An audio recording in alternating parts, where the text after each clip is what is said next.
Guys, we hit 10,000 today! I woke up this morning a little late, albeit, and the channel had passed 10,000 subscribers. It had passed the 10,000 subscriber mark, which is amazing because at the beginning of this year, we hit 1,000 subscribers. We have grown 10 times in a year. 10 times as people, 10 times as a community, and I love it. I can't thank you guys enough. It's amazing. It's crazy to me because the number 10,000 people would consume my goofery as entertainment. That is just flooring. I love it because I love entertaining. So what we gotta do is we have to do a YouTube to 10,000. If you remember in YouTube to 1,000, I said we're sort of gonna do like a video time capsule kind of thing, where every time you add a 0 to the subscriber count, take a look at YouTube and the channel, see how much it's grown, and talk about it. So we're gonna do that right now. So if you remember back on the YouTube 1000, YouTube had just saw its solution to the drama and pseudo cyberbullying channels that started becoming popular through its algorithm by the YouTube Heroes program, and that was the scary part. And then all of a sudden, there was an algorithm change in how people made money on YouTube, the ad revenue. It started to, unfortunately, I say unfortunately because it was a prediction that I made in the YouTube to 1,000 thing, and it really, I wish I was wrong. It started to favor more of a younger audience, which I thought YouTube Kids was built for, but apparently they wanted that for the whole platform because now it is just totally different. It did. It started to favor younger audiences. And then when PewDiePie and the Wall Street Journal had their little spat, YouTube pretty much suffered from it. YouTube had advertisers pull out. Their ads weren't worth as much because their top advertisers pulled out. So creators on a whole suffered from it. Creators didn't make as much money. People that do this for a living did not make as much money. And there were a lot of channels that were just at that mark where they could start doing it full-time and being a YouTuber full-time that could no longer do that. It set them back years because of the drop that you saw. Even on my channel, like I saw a massive drop, and I don't do YouTube as a day job. I don't do it for the money. I do it as a hobby. And it was just astounding that even on a small channel like mine, I can only imagine what the larger channels went through. So I decided, I was like, you know, there's no way that I could keep doing this and work a 9 to 6. What am I gonna do? I'm gonna stream. I started streaming on Twitch. About the 5,000 mark, I started streaming on Twitch. And the reason I started streaming on Twitch versus YouTube, I didn't want to put all my eggs in one basket. And I'm glad I didn't, because that basket was dropped. The YouTube basket was dropped. But I started streaming on Twitch, albeit it is a better place to make a living out of entertaining people, and that's what I want to do. I like making people laugh. It's so much fun. I've done it for 2 years here on YouTube, and surprisingly, I've had some success from it. Maybe not monetary success, but I get to warm the hearts of all you guys, and that is enough for me here. So I went to Twitch, and I decided to start streaming there to make that eventually my day job. If you notice, around May, you saw a drop in the content on YouTube, my content. Because I'm only human. I work a 9 to 6 every weekday, and I usually would come home, record, edit, and upload 1 video a day. I couldn't do that in stream. I have to get some sleep somewhere, so it pretty much became an every other day thing, which it is now. It's an every other day thing. It's not that I lost my passion for YouTube. I'm just limited by being mortal, damn it. So when YouTube started seeing the advertisers pull out, started seeing all that happen, creators had huge cuts to their pay. You saw more creators exodus from YouTube, finding other solutions, Patreon, Twitch, Mixer, VidMe, that kind of stuff. It's sad because YouTube used to be the platform for creators to come and share ideas and create together and even stake their own claim. It's more or less of a Wild West now, and more so of there's a Wild West with no benefit to it now. Creators now are more isolated than ever. Even a small creator like myself, I feel more isolated from YouTube as a whole, but more in tune with my community as a whole, because a lot of it has to do with streaming. I get to talk to you guys every single time I stream. I stream 5 nights a week. So that's why I can't do 2 videos a day or 1 video a day. I can't. I'm physically incapable of doing it. But yeah, you really saw that, and you really see it now.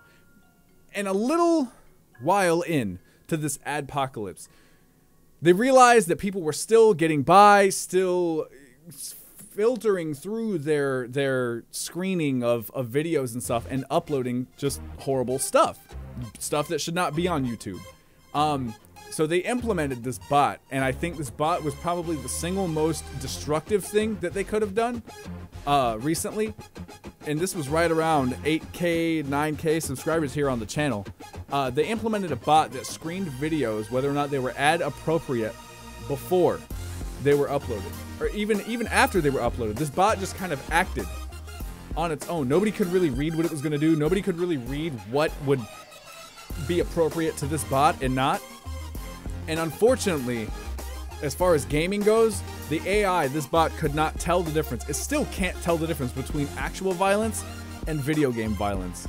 So you saw video gaming channels on YouTube take a massive hit. I mean, to this day, all of my Dead by Daylight videos immediately cut, immediately just demonetized. Even though it's a video game, it's demonetized. And you know, I swear in my videos. I say some bad words and I do this and stuff like that. So maybe it's me, but it's not just my channel that it happens to. People have uploaded just videos of them saying, "I love you," and it gets demonetized. This bot is just indiscriminate. Which, if you can almost guarantee anything, is that YouTube, pardon my English, will fuck you indiscriminately. It will fuck everybody equally here. Whether it be Casey Neistat or Keemstar, they get fucked equally. And around that 8,000, 9,000 mark, I noticed something. I noticed there have been more people commenting here on the channel than ever. And that's awesome. I love talking to you guys.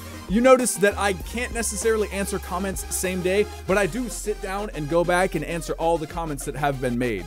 I know late September, around my birthday, I didn't answer comments for roughly a week because I was actually on vacation in New York City. Woo woo! That was fun. That was awesome. I've never been to a huge city like that. Like, well, I guess New York City is one of a kind. I've never been to New York City. So it was just a new experience altogether. I went to the Nintendo store. I did all of that stuff for my 27th birthday. It was awesome. But yeah, I've had more people commenting than ever, and I can't thank you guys enough because I love staying in tune with you guys.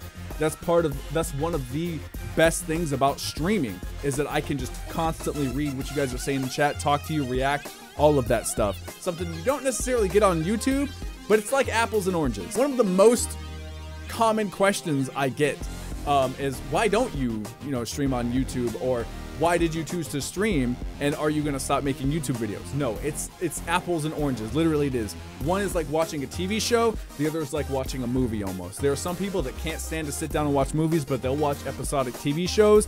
There are some people that can't stand to watch episodic TV shows and they'll sit down and watch movies. It's kind of like that. On YouTube, I get to sit down, edit, and listen to the ridiculous stuff that I have said. On Twitch, it's all candid, it's live, it's, hey, there it is, ooh, I'm Bread Hero Dan Wiener, that kind of stuff. So it's a lot different, and to be honest, I got very lucky. I got very lucky, one, to have the community that I do, and two, that my personality, just who I am, my goof ass in the day-to-day life is marketable on live streaming, is marketable on gaming, is marketable. So that's why I chose to do streaming as a day job as well over something like YouTube. I didn't want to corrupt YouTube with the idea of making money because this has been a hobby for me for so long. I don't ever want that. In fact, I actually tried when the adpocalypse kind of thing happened around 8,000 subscribers, 9,000 subscribers. I tried to demonetize my channel, but I thought about something. I sat down and I was like, well, what about the people that get YouTube Red? The people that get YouTube Red to try and support their favorite creators. There are some of you that do that. I see it in the analytics, and surprisingly, YouTube Red accounts for over half of my my total revenue now, because ads just aren't worth anything. So I was like, okay, you can't actually gain YouTube Red as a creator on YouTube without having your channel monetized. So you got to play at least some ad. If I'm not mistaken, most of my ads, I think some of them roll video ads, but most of them are just the little banner ads. I just don't want to inconvenience you guys with that because YouTube, for me, is not going to become a day job anytime soon. As long as YouTube is in this current state that it is, it just ain't happening. So I tried to make it as easy and fun for consuming my entertainment as possible for you guys. And I still wanted to give those who do try and support creators with YouTube Red that satisfaction of getting to. As far as any prediction for YouTube, like I did in the YouTube 1000, I'm kind of scared. I'm scared to make predictions. I'm scared that the predictions will come true like they did last time, that if there was a time in my life where I wish I was wrong, we all have them, where you know something's gonna happen and you wish you were wrong. My theory this time is that there's not gonna be an end to the adpocalypse. And that's very sad. This is another scenario, just like in YouTube 1000, where I wish I was wrong. I wish that this is not going to happen. I wish I totally missed the mark with this one. I hope I do. I'm praying that I do, but I don't think there's gonna be an end to the adpocalypse. Creators who stuck around for the adpocalypse already showed YouTube that they are willing to do what they do and not sacrifice their communities to do so for a fraction of what they used to make. And YouTube has as a business, YouTube has no reason to go back to paying them well. Even if advertisers do come back, they could already be back and we don't know. Even if they do come back, I doubt YouTube's gonna start paying people more. Now that they're actually, you know, capable of showing that these people will work for less. And it's a sad prediction. It is not one that I want to make, but there's just no logical reason for YouTube to do it other than make your creators happy, which they've already proven that they'll stay, the ones that did. As far as a positive prediction goes, I got a positive prediction for the channel. I'm hoping that we could double again in a year's time. I'm hoping we could grow 10 times more in a year's time, because judging by the views and the comments and stuff like that, the algorithm really doesn't affect my channel. I guess it's because I've just been working so long with just that minimal monetization that the algorithm's like, this guy's not making us any money anyway, so F him. I don't know, but that's a positive prediction, and I'm gonna stick around as long as I can on this platform, entertaining you guys. But anyway, thanks a ton, guys, for checking out this video. If you enjoyed it, boom, like it, and leave a comment down below to let me know how I'm doing. But don't think that this is goodbye, because I'll catch you guys in the next batch of videos.